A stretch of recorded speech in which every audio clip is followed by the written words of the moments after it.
A vivir que son 2 días. Javier del Pino.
Javier San Pedro y Pere Estupiñán. ¿Cómo estáis, Javier? Pere, buenos días. Hola, Javier, Pere, ¿cómo estáis? Bien, estás fresco, levantado. No sé cuántas horas menos son en Buenos Aires también, Pere. Igual que yo creo. No, son 4. Son 4. La mitad del año son 4 porque como aquí no cambian el horario, pues está bien. 4 horas. He visto que te lo has pasado muy bien con Enrique González, con una cerveza de por medio. Sí, la verdad es que, bueno, ya nos conocimos gracias a ti hace unos meses, con la pandemia no nos vimos, pero ahora que ya está por aquí, pues sí, comentando la actualidad. O sea, es que qué cosas sabéis, vosotros los que estáis más adentro de... Tuvo que haber una cumbre catalana para decidir cuál era el voto, me imagino, ¿no? Bueno, no te voy a preguntar por eso, no te preocupes. Pero Estupiñán es químico, es bioquímico y conductor en la 2 del Cazador de Cerebros, está en Buenos Aires ahora mismo, y a Javier San Pedro es doctor en genética y biología molecular, colaborador del País. No sé si escuchabais antes este guión de ficción que nos proponía Jorge Guerrica Echevarría, en el que todo parecido con la realidad es una lástima. Es una lástima, es que qué bueno, me encanta la historia. Sí, pero de eso un poco hablaremos después también, ¿no? Con esos parecidos tristes con la realidad de la investigación en España. Oye, espera, que te libraste del temporal de nieve, pero creo que tienes ahora un temporal de mosquitos, ¿no? Sí, qué curioso, ¿eh? O sea, el viernes por la mañana estaba tomando un café y de repente, como muchos mosquitos alrededor, o sea, no enormes, no voy a exagerar, pero sí más grandes de lo que estás habituado a ver en un mosquito. Y pregunto y me dicen, no, esto es la invasión. Digo, ¿cómo la invasión? Y me puse a buscar online y se ve que hay una especie, porque aquí es época de dengue, y claro, te preocupas un poco a ver si, yo qué sé, pero es otra especie. Y se ve que dejan los huevos en charcas y en barro y en matorrales. Y cuando llueve, y aquí la semana pasada estuvo lloviendo como 5 o 6 días seguidos, pues salen todas las larvas y hay una invasión de mosquitos. Y me puse a buscar un poco y la verdad es que cuando profundizas en cualquier tema, pues aparecen un montón de curiosidades. Aquí en Argentina hay como, creo que 240 especies de mosquitos. Hay muchísima investigación alrededor de los mosquitos porque, claro, antes tenían malaria, todavía tienen en algunas zonas. Obviamente el dengue, la fiebre amarilla, y hay libros sobre mosquitos. El CONICET tiene un montón de investigadores. Yo no sabía que solo pican, ¿lo sabíais vosotros, que solo pican las hembras de mosquitos? Sí, solo las hembras. De hecho, este era el fundamento de un experimento de esterilización genética de los mosquitos, que era un gen que les cambiaba el sexo, simplemente, ¿no? Como lucha contra la malaria. Cambiaba el sexo del macho a hembra y entonces ya no podía picar. Pero entonces era como la extinción de la especie, ¿no? Eso se pretende, sí. Es lo que se pretende, sí. Y de hecho hay un laboratorio aquí que están haciéndolo con los mosquitos del dengue, están haciendo estos cambios genéticos para dejar estériles a la descendencia. Pero bueno, no sé, que cualquier tema a la que rascas un poquito... Te estás convirtiendo en el Juanjo Millás de la ciencia. En cuanto observas cualquier cosa, te pones a mirar y de donde rascas, sacas. Oye, Perseverance, que es el rover de la NASA, va a aterrizar el jueves en Marte. Aquí un poco hemos seguido también esa expedición hacia Marte, y tiene cierta emoción en este caso porque en el 2016, ya lo contamos en su día, una sonda de la Agencia Espacial Europea se estrelló. De hecho, uno de los desarrolladores nos lo contó en este programa, era español, ya dejó claro que no falló la parte, digamos, que aportó él. La frase exacta fue: no ha participado nadie de mi equipo en ese aterrizaje. Sí, fue lo primero que dejó claro. Se ha estampado la nave, pero no es culpa de España. Esto de quede claro. Bueno, pues esto es un poco ese 3, 2, 1 y a ver si toca tierra. Sí. Hombre, será emocionante, ¿eh? O sea, yo creo que el jueves estaremos escuchándolo, porque además, no sé, tú, Javier, quizás sabes más, pero tengo entendido que el cráter donde quiere aterrizar el Perseverance, que es un cráter que se llama Jezero, es un poco más difícil de aterrizar. Es un sitio clave porque se ve que hace mucho tiempo había un lago con agua líquida y entonces allí es donde intentarán encontrar esas biofirmas o restos de materiales o moléculas que indiquen que en el pasado, o fíjate tú, quizás en el presente, pero bueno, con que encontraran restos de vida del pasado ya sería un notición. O sea, yo creo que estaremos todos pendientes de... El Curiosity ya está tomando desde hace años imágenes, pero claro, aquí llevan unos instrumentos más precisos, pero sí, yo creo que estaremos viendo si aterriza bien o no. Si aterriza bien o no, porque la opción... O no aterriza, la otra opción a no aterrizar bien, ya sabemos cuál es porque la hemos visto, ¿no? Claro, es una carrera en la que históricamente antes solamente estaban Estados Unidos y Rusia. Rusia luego se descolgó un poco. En la carrera a Marte ahora también, además de la Agencia Espacial Europea, están China y Emiratos Árabes, con naves que ya han llegado a la órbita del planeta. Yo no sé si son, aparte de misiones separadas, si el objetivo es el mismo el de todos los países. Espera. Espera. A ver, o sea, hay un objetivo que es decir, de hemos llegado, que siempre está allí presente en todo lo que es exploración espacial, ¿no? En Emiratos Árabes entiendo que es más humilde y que no van a aterrizar y que simplemente harán unas mediciones de la atmósfera de Marte que sí que no se han hecho antes, pero que científicamente tampoco es que vaya a ser tan relevante. En China creo que estarán unos meses analizando partes de la atmósfera y en mayo tienen planeados aterrizar. Es decir, si la Perseverance este jueves se la pega y no es la manera de hablarlo, porque son muchos millones y muchos esfuerzos invertidos, pero en mayo China logra aterrizar, pues sí que sería algo importante. Las prioridades, yo creo que esto de las biofirmas es de lo principal, y luego creo que quieren intentar ver si se puede generar oxígeno. Tiene algún pequeño... O sea, estas naves, estos rovers, lo que llevan son muchos instrumentos y muchas cámaras y hacen como mini experimentos en el planeta, y uno es ver si se puede producir oxígeno pensando en una futura exploración humana donde digan, no, llegamos humanos y producimos oxígeno en la misma superficie del planeta Marte. Todo lo que es exploración humana siempre dice, o sea, no, cuanto menos lleves, menos cargado lleves, mejor. Todo lo que necesites para sobrevivir lo tienes que producir de alguna manera en el planeta.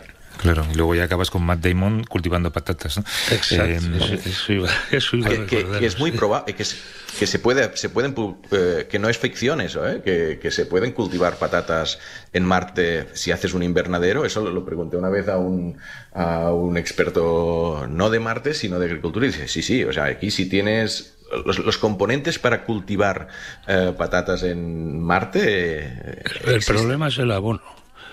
Porque lo que usaba Matt Damon, el abono que usaba, no sé si mencionarlo, eran los excrementos de los astronautas como fuente de nitrógeno, ¿no? Ese fue el factor limitante en la película, que es una excelente película, por cierto. Aprovecho para recomendarla a todos los oyentes interesados en el espacio. The Martian. The Martian. Oye, hay un número de teléfono, luego lo repito, 638-855-349, que es un número de WhatsApp, y al final de esta hora intentamos guardar un huequecito para responder algunas preguntas. De hecho, tenemos una pregunta pendiente que luego te traslado, Javier, que nos ha hecho un sepulturero esta mañana. mañana, pero ahí lo dejo. Volvamos primero a la Tierra, porque hay un biólogo australiano que se llama Peter Harris, que se ha propuesto salvar la gran barrera de coral con fecundación in vitro. O sea, de esterilizar mosquitos a fecundación in vitro en la gran barrera de coral. No sé si me lo podéis explicar un poco mejor. Es un experimento bien interesante, sí. Los corales tienen este problema gravísimo que se llama bleaching o blanqueado, ¿no? Bleach en inglés es lejía, de hecho, sí. Sí, exacto. Y esto se debe a que hay un organismo simbiótico, una alga unicelular, que se llama Zooxanthella, que, el pólipo, los pólipos del coral se la tragan y coloniza sus tejidos. Y como es una alga fotosintética, pues digamos que el resultado de esa simbiosis es que el coral, que es un animal, aunque no lo parezca, es de la familia de las medusas y los pólipos y estas cosas, cuando pueda fotosintetizar, o sea, pueda obtener energía del sol. Y cuando un ligero aumento de temperatura de 1,5 grados o 2 de la temperatura del agua hace que la zooxanthella se vaya pitando. O sea, dice yo aquí no me quedo, y me voy, que es un organismo unicelular autónomo, ¿no? Que puede vivir dentro del pólipo o nadar por ahí. Y hay un abandono general de las zooxanthelas, ¿no? Que eliminan el barco que se hunde, y el coral se queda sin su fuente de alimento, que es la energía solar. Cuando esto, durante un tiempo corto, se pueden recuperar. Si el tiempo es más largo, muere el coral. Y este experimento es bien interesante. Hombre, no imaginemos que es fecundación in vitro en un tubo de ensayo, ¿no? Es una gran piscina en el mar, al lado de la gran barrera de coral de Queensland, donde pones, digamos, los espermatozoides y los óvulos, ¿no? Porque estos bichos se suelen reproducir echando todos espermatozoides y óvulos al agua. Claro, eso es un mecanismo no muy eficaz, ¿no? Y entonces lo que están haciendo no solo es ayudarles con esta piscina natural a que los óvulos y los espermatozoides se encuentren, sino que además es un experimento de evolución dirigida, porque los pólipos que toman para hacer esa piscina son los que han resistido mejor los aumentos de temperatura en temporadas anteriores. De manera que estás ayudando a seleccionar una estirpe de coral que aguante mejor la temperatura y no pierda las zooxanthelas. Es un experimento muy interesante realmente. Sí, que la gran barrera de coral con mayor resistencia al cambio climático es lo que se está buscando de la manera que es interesantísimo. Además me gusta mucho cuando contáis las historias usando, yo qué sé, pues los bichos, no sé qué, las naves que se estampan, se entiende mucho mejor. Bueno, si quien quiera hacerle preguntas en el ámbito de la ciencia a Javier y a Pera, insisto, el teléfono, y es un número de WhatsApp, es el 638-855-349, así que pueden llamar o también pueden enviar un mensaje, incluso dejarnos una nota de voz con la pregunta que quieran formular, o un número de teléfono, y llamamos de vuelta.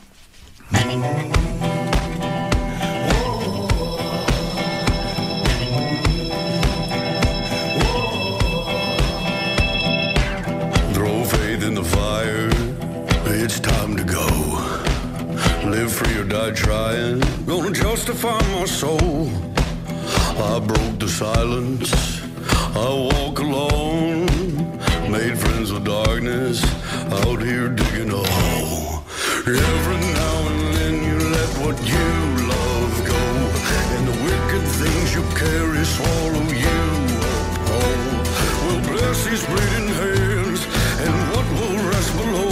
I'm burying bones, burying bones.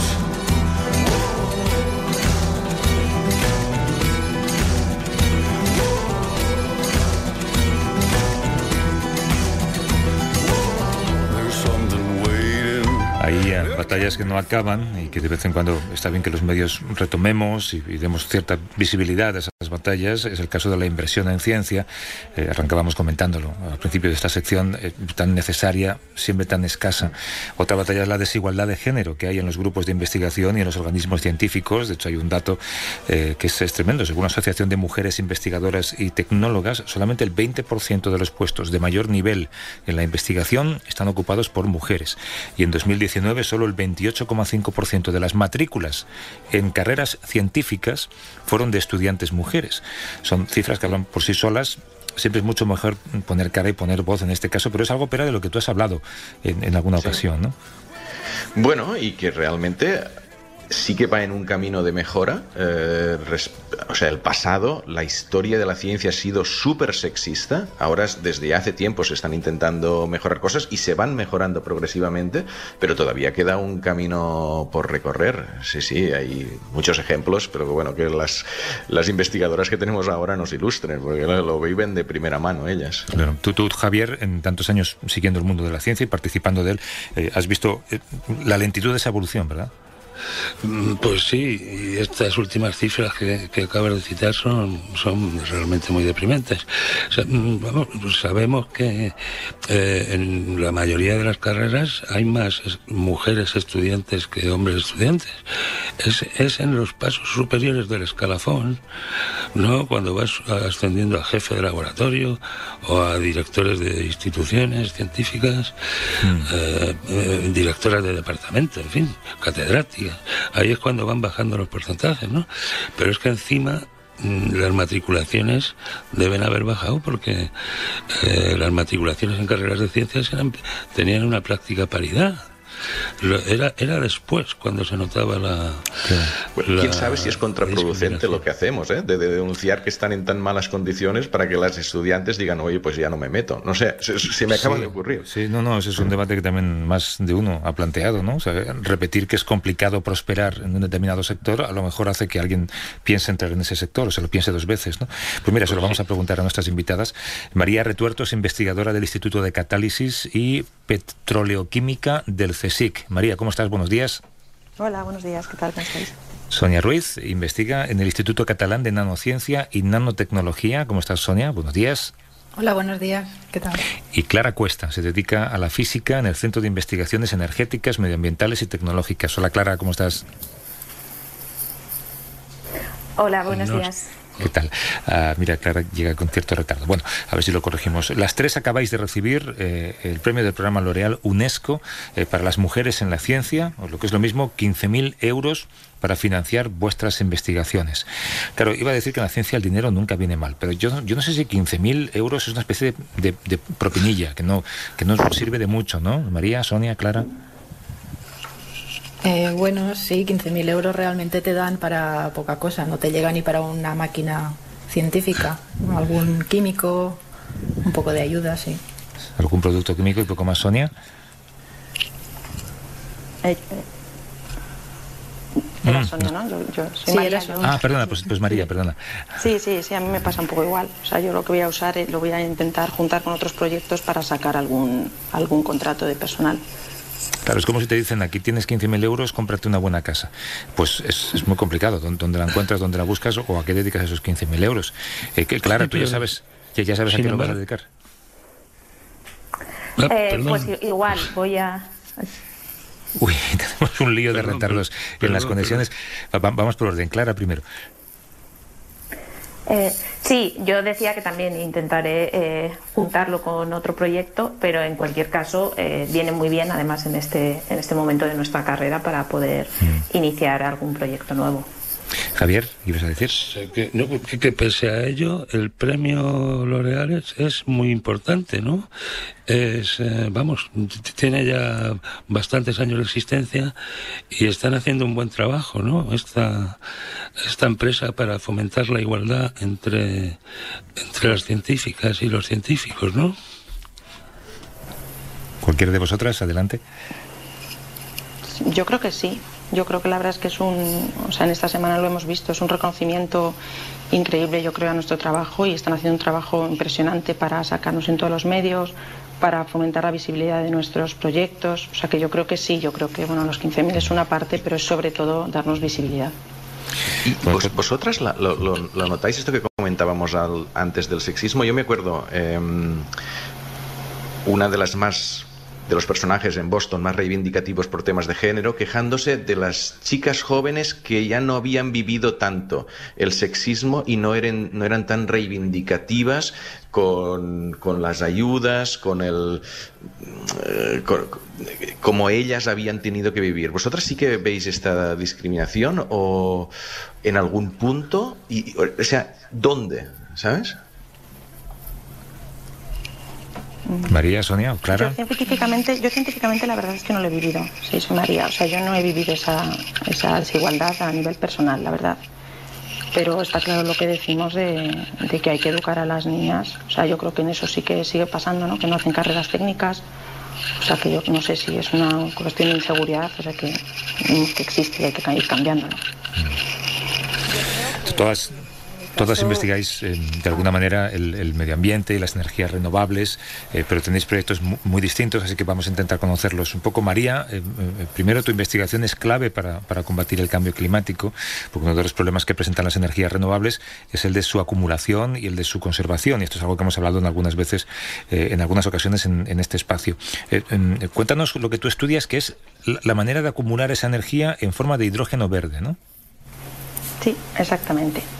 O sea, como has dicho, es eso, el problema de las energías renovables es que no se acumulan y entonces hay muchos momentos de exceso de energía que no utilizamos. O sea, pues momentos del día donde hay mucho sol o con el viento, y entonces pues ahora que hay que cambiar el modelo energético a usarlas masivamente, pues es fundamental poder acumularlas. Entonces hay bastantes maneras de hacerlo, pero yo creo que la idónea es en forma de hidrógeno verde. Y mi proyecto lo que hace es que diseño dispositivos que acumulen estas energías en forma de hidrógeno verde, pero de manera más eficiente, más duradera y más barata de lo que hay hasta ahora. ¿Qué es el hidrógeno verde? ¿A qué se le llama hidrógeno verde? Pues el hidrógeno verde es el que proviene de la energía renovable. O sea, tú lo que haces es que mediante agua y energía renovable disocias la molécula de agua en hidrógeno y oxígeno. Por tanto, tienes un hidrógeno que en realidad es un vector energético, o sea, tiene la energía acumulada, pero no has contaminado ni contamina ninguno de sus pasos. Y después este hidrógeno verde, la ventaja que tiene es que se puede utilizar en muchos sectores. O sea, no es como una batería, por ejemplo, que la manera se acumula la energía, pero luego la electricidad solo la puedes utilizar como electricidad, sino que el hidrógeno luego lo puedes incluir como pilas de combustible en electricidad, pero también en la industria, en la generación de calor. Es decir, por eso ha cambiado un poco el modelo y Europa y el mundo se están focalizando, centrando en él. Y en automoción, María, también es prometedora la técnica. O sea, yo me recuerdo de que hace unos años se hablaba de que un problema era que el hidrógeno tiene mucho volumen por unidad calórica, digamos, que produce, ¿no? Y claro, llevar eso en un coche pues se hacía un poco fatigoso, pero supongo que esto habrá mejorado. Yo conduje un coche con hidrógeno en California en 2017. O sea, me contaron a alguien que estaba trabajando en eso, que había como 200 coches y ya 2 hidrogeneras que les llamaban. O sea, eran gasolineras convencionales, pero en 2 tenían un surtidor donde entraba hidrógeno.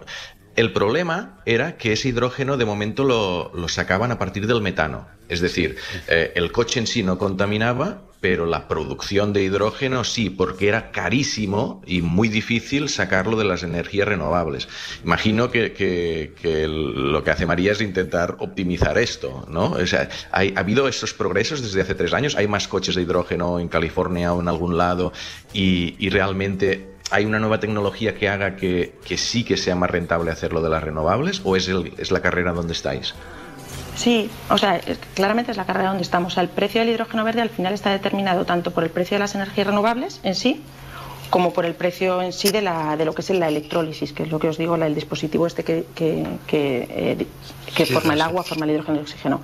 Entonces, si baja mucho el precio de las renovables, que está previsto que vaya bajando, pues disminuirá mucho el precio del hidrógeno verde. por ahora pues sigue siendo 2 o 3 veces mayor que el hidrógeno que se saca del metano, del gas.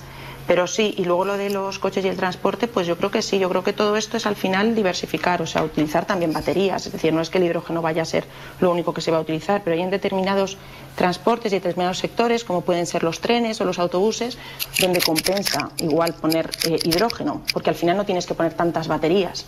El hidrógeno es un combustible que tú vas metiendo, es como una gasolina, ¿no? Y cuando se gasta, pues te vas a una hidrogenera y lo vuelves a introducir. Entonces, eso, es un coche eléctrico, pero un poco diferente. Lo único que produce es vapor de agua, ¿no? Eso solo produce vapor de agua. Sí, sí, totalmente. Bien, un problema de las baterías es su reciclado, ¿no? Parece un problema bastante grave. Reciclarlas. Este problema no existiría con el hidrógeno.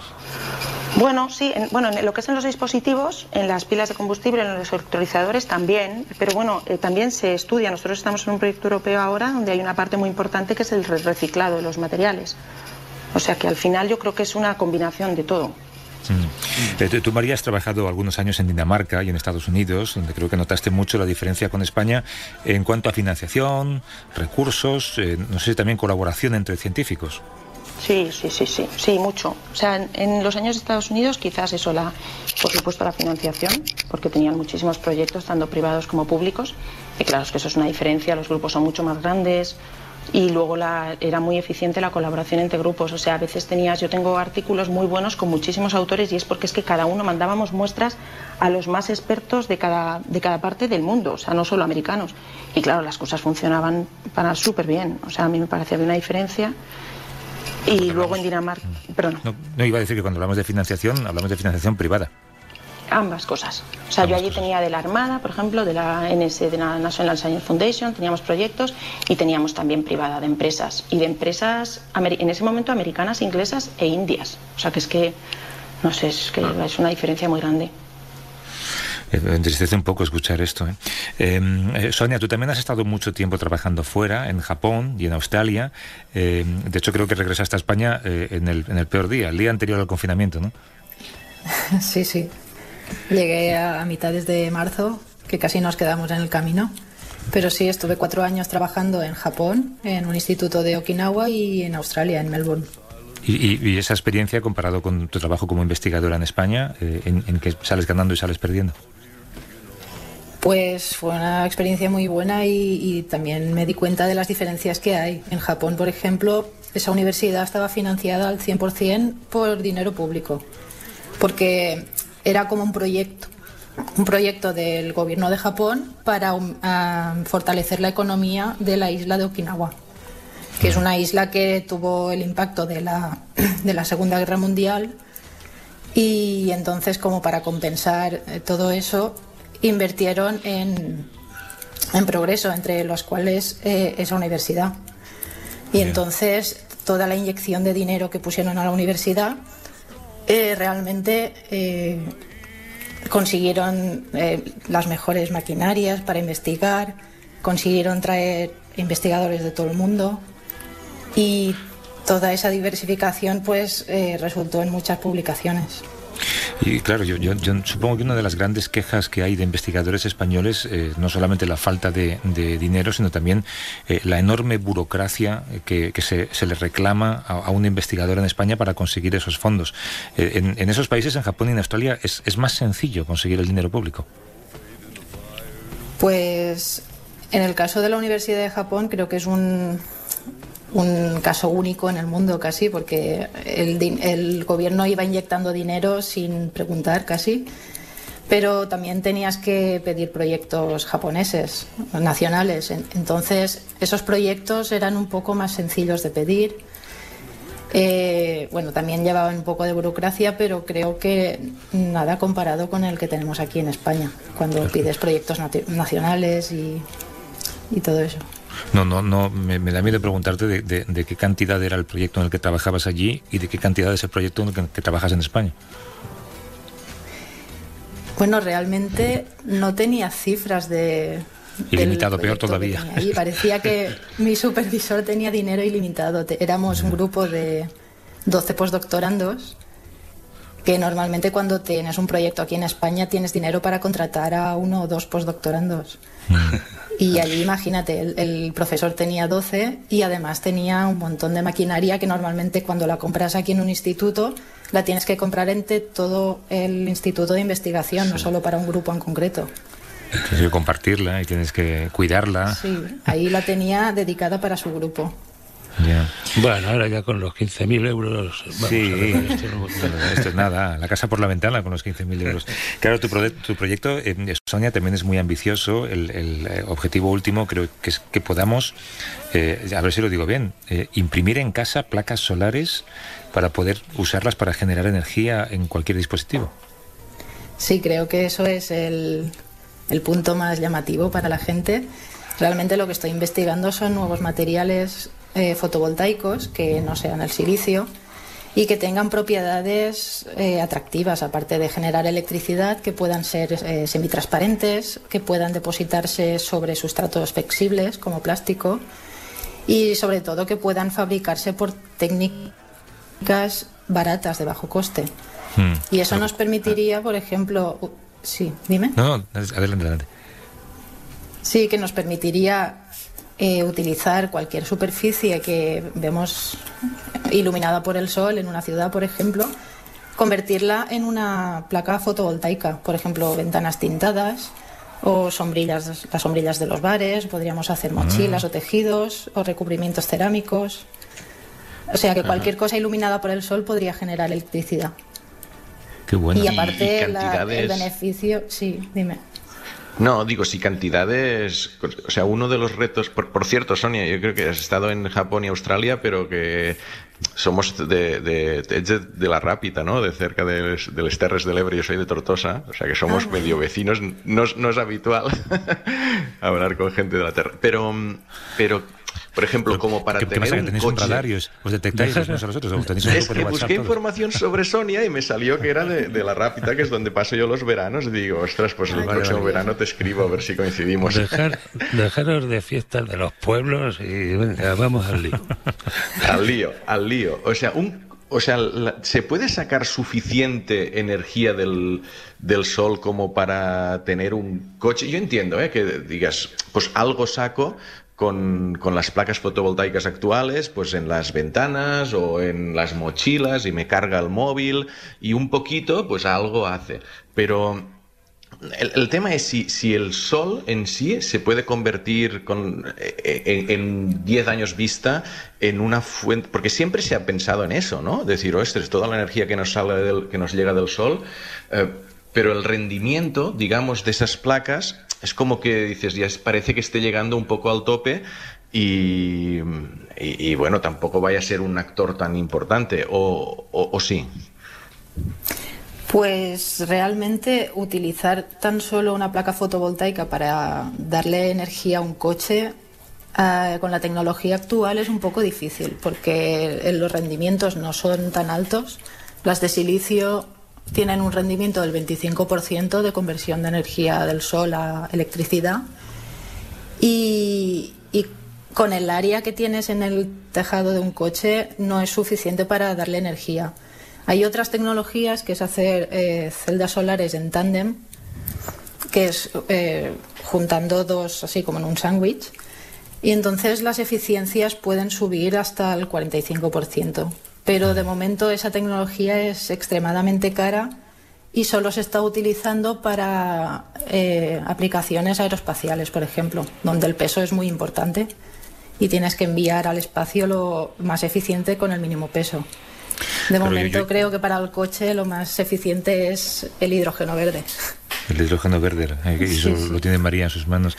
No, y decía que al principio he dicho que tú estabas desarrollando una investigación cuyo último objetivo es que podamos imprimir en casa placas solares. Claro, me imagino que mucha gente habrá pensado en la maldita impresora que siempre está sin tinta cuando hace falta. No sé muy bien a qué te refieres con esto de imprimir en casa placas solares. Sí, pues los materiales que estoy investigando, como una de las propiedades es que se pueden fabricar a partir de disoluciones líquidas. No necesitas una industria tan especializada para crear el material súper puro como era el silicio, sino que A partir de una disolución donde tienes los componentes del material fotovoltaico, tú lo puedes imprimir, y hay experimentos que han demostrado que con impresión por inkjet, como la impresora, puedes crear capas finas que sean uniformes y muy eficientes. Y entonces, sí, eso se podría utilizar en la impresora de casa, claro. Pero es un avance extraordinario, ¿no? Que puedes imprimir ahí una serie de placas fotovoltaicas. Un cargador de iPhone, te imprimes un cargador. Sí. ¿Estamos a cuántos años de esto, Sonia? Pues eso depende en gran medida de la financiación que podamos tener. Bueno, pero tienes 15.000 euros, es que no hay más que quejaros. Si a nosotros nos dieran 15.000 euros. Claro, sois una manirrota. Si somos ricos. Sí, pues como mínimo yo veo que en unos 5 años podría empezar a tener como un prototipo, pero también es necesario fomentar ayudas para la transferencia tecnológica a la industria, que ahí hay como un hueco a rellenar, que hay mucha investigación y hay industria, pero necesitamos un puente que una las dos, y que nos den ayudas para crear spin-offs. Llevamos varias décadas diciendo esto, pero nadie ha dado un pequeño paso siquiera en esa dirección, ¿no? En España falta esa conexión entre la investigación básica y la industria, naturalmente, igual que ocurre con las vacunas, por ejemplo. Igual que ocurre en Estados Unidos también. Clara, claro. Tú también volviste hace 4 años de Estados Unidos y te dedicas a la física fundamental, al estudio de los neutrinos. Explícame a mí los neutrinos, o sea, al tipo más inútil en el mundo de la física. Vaya pregunta. Los neutrinos son una partícula elemental, es decir, de las más pequeñas que hay en el universo, que no pueden dividirse en nada más pequeño. Y además resulta que interaccionan muy poco con el resto de materia, entonces son muy buenos mensajeros de lo que ha pasado en el universo, y por ello los estudiamos, además de que ni siquiera comprendemos todavía muy bien sus propiedades. El resto de partículas que están en el modelo estándar encajan muy bien, pero a los neutrinos hay alguna cosa como su masa que no acabamos de precisar exactamente su valor. Claro, lo has explicado perfectamente, pero yo me imagino que para ti te resulta más complicado que para nadie, a lo mejor, conseguir financiación también, porque es mucho más fácil decir, no, yo es que quiero inventar una impresora que va a permitir cargar teléfonos móviles, o imprimir placas solares para cargar teléfonos móviles. ¿Tú cómo explicas que quieres investigar? ¿Quieres dinero para investigar algo que no sabes ni siquiera lo que es, casi? Porque la investigación fundamental es también necesaria. Necesitamos de verdad entender de qué está hecho el universo y qué leyes lo forman para poder entender el resto de cosas. Esto nos aporta conocimiento. Es cierto que estos detectores cada vez necesitamos construirlos más grandes y por tanto es más costoso y es más difícil conseguir esta financiación. Entonces lo que hacemos es trabajar en grandes colaboraciones internacionales. Ahora es prácticamente impensable pensar en hacer un experimento un grupo solo, sino que por ejemplo en la colaboración BIUN que trabajo ahora, pues somos 1.100 colaboradores de 30 países juntando esfuerzos. 1.100. Claro, y cada uno con su presupuesto y con sus apoyos, supongo.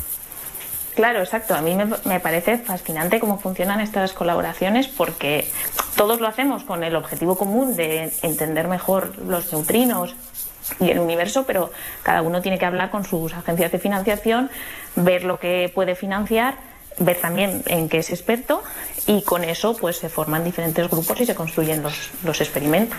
Claro, además, los experimentos de neutrinos tengo entendido que son espectaculares, ¿no? Porque el neutrino pues no interacciona con nada, entonces debes hacerlo en sitios muy especiales donde quizás uno de cada no sé cuántos millones haga una interacción. Y creo que aquí en España había uno pues debajo de unas montañas en el Pirineo. En la Antártida creo que hay otro experimento. Y en Japón, ¿no? Yo vi unas imágenes de como una piscina subterránea en Japón, donde no sé con qué líquidos y detectores esperando que algún neutrino diga, mande una señal, ¿no? Claro, eso es. Necesitamos detectores muy grandes. Además, nos vamos bajo tierra para que no haya ningún otro tipo de señal que interaccione. Entonces, en España contamos con la instalación singular del Laboratorio Subterráneo de Canfranc, que en eso tenemos mucha suerte. Y además, por ejemplo, en el experimento que yo trabajo está en Dakota del Sur, en una antigua mina de oro, y tendrá 40.000 toneladas de argón líquido para poder detectar estos neutrinos. Sí, en Canfranc hicimos un reportaje en ese silo con Juanjo Millás en su día, lo recuerdo. Pero esto que contabas ahora, Clara, de que cada equipo tiene que hablar, lógicamente, con las autoridades financieras de su país para conseguir investigación, me pregunto si ese enorme grupo de investigadores es un reflejo también del mundo rico, mundo pobre. No exactamente, porque, o sea, obviamente los países que más invierten pues consiguen hacer una aportación más importante, y también en función de la tecnología en la que cada uno puede invertir, los experimentos se diseñan de una manera. Entonces es cierto que la representación de estos 30 países son los 30 países, pues sobre todo europeos y Estados Unidos. Pero aquí cada uno colabora con lo que puede, es decir, no nos mueve el dinero, no hay premios ni económicos ni de ningún tipo. Bueno, pues queríamos reflejar con vosotros, queríamos visibilizar esa desventaja de partida con la que arrancáis vuestros trabajos y vuestros proyectos de vida y de investigación. Ahora sois premiadas, o habéis sido premiadas, lo contábamos al principio, con el premio del programa L'Oréal UNESCO para las mujeres en la ciencia. Son 15.000 euros para financiar vuestras investigaciones. No se me ocurrió de preguntar, pero espero que sea 15.000 para cada una, que no sea para repartirlo. Sí. Es para cada una, ¿no? Sí, claro. Sí. Vale. Porque ya que estamos hablando en fin, no quiero entrar en eso. María Retuerto, que es investigadora del Instituto de Catálisis y Petroleoquímica del CSIC, Sonia Ruiz, del Instituto Catalán de Nanociencia y Nanotecnología, y Clara Cuesta, del Centro de Investigaciones Energéticas, Medioambientales y Tecnológicas. María, Sonia y Clara, muchísima suerte con vuestro trabajo y con vuestras investigaciones, porque en el futuro las disfrutaremos todos los demás. Un abrazo y suerte. Muchas gracias. Muchas gracias.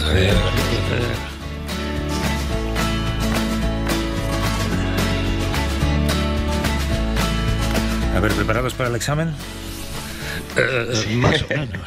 A ver, lo primero vamos a resolver. Esta mañana, no sé si lo escuchabais a lo mejor en casa, hacíamos un espacio sobre cementerios y un paseo con Juanjo Millás por el cementerio de San Isidro, y entrevistábamos a un ahora mismo no recuerdo cuál es la denominación exacta del oficio, es obrero de cementerio o algo así. Bueno, era un enterrador. Operario de cementerio. O operario de cementerio, exacto. Y él, en la despedida, nos dejaba una pregunta que era si sabemos nosotros, o sabéis vosotros, si los sepultureros son considerados trabajadores esenciales, dado que, bueno, pues están trabajando en proximidad, supongo, con cadáveres que han fallecido por culpa del coronavirus. ¿Lo sabéis? ¿Lo sabes tú, Javier? Pues no he leído en ningún lado que estén entre los grupos previstos. No me parece ninguna idea absurda. Para empezar, los sepultureros en España no creo que sea un número enorme de personas, o sea que eso no va a alterar mucho el resto de los planes de vacunación. Y es cierto, por supuesto que es un trabajo esencial, por desgracia, particularmente durante esta pandemia que ha incrementado la mortalidad en decenas de miles de personas, ¿no?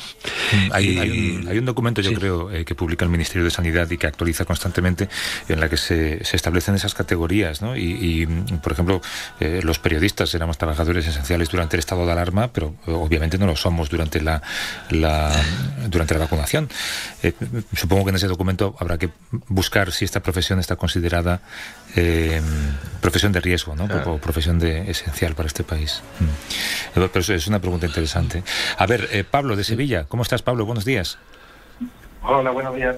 Pues mira, hablabais antes de la extinción de los mosquitos y me ha surgido una pregunta. Por muy agradable que suene, ¿qué consecuencias puede tener para el medio ambiente? Muchas gracias. La extinción de los mosquitos. Gracias, Pablo. ¿Puede tener consecuencias también? Esto se está analizando bastante y los estudios que se hablen así de ecosistemas, desaparición de mosquitos, porque piensa que se intenta eliminar una especie concreta. Y eso aquí aquí que hay dengue, en sitios de África que hay malaria, pues el Aedes